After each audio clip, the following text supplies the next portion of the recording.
This is an ancient clay ball seal. Yes, this is a clay ball under a seal. It was dated to be at least 5,000 years old, and it was found around the same part of the earth where Job used to live. Whenever you quote the book of Job, especially the book of Job, you must keep a few things in mind. Number one is the context of the book of Job. You must ask yourself questions like, when did Job live? What did it mean when he said certain things? And some things in the book of Job, it's impossible to ascertain because he lived so long ago. In fact, the book of Job is the oldest book in the Bible. Some ascertain that Job lived at least 4,000 years ago, and some say even longer than 4,000 years ago. Words and figures of speech change quite frequently. Consider the fact that only 100 years ago, the word gay meant something completely different than what it does today. That's just one example.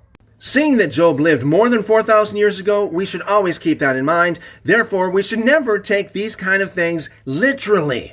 Furthermore, books such as Job, Psalms, and Song of Solomon are classified as poetic books, which means that there's a lot of figures of speech. It's very figurative, never to be taken literal.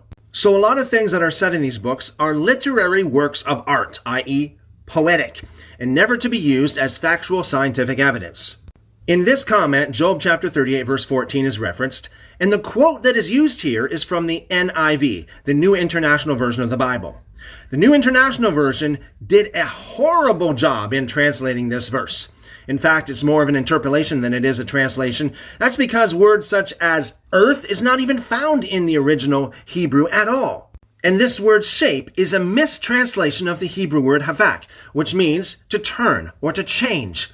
Like you turn your back on someone or you change your mind. In fact, according to the Strong's Concordance, that Hebrew word is used 94 times throughout the Bible. Not once is it translated as shape.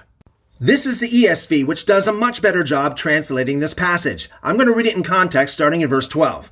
Have you commanded the morning since your days began, and caused the dawn to know its place, that it might take hold of the skirts of the earth, and the wicked be shaken out of it?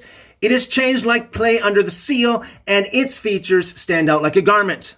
The biggest question is, what is it in verse 14? There are three interpretations to this, according to scholars, the last of which is the most unusual. Number one is, it in context is talking about the dawn. The idea is, as the day begins to dawn, light comes down and covers the earth just as the seal covers the clay. Matthew Henry's commentary takes this view.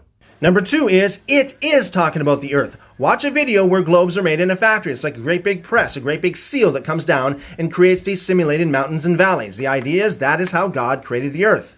And number three, it's not about any of the above, but it's about death and resurrection according to Rashi.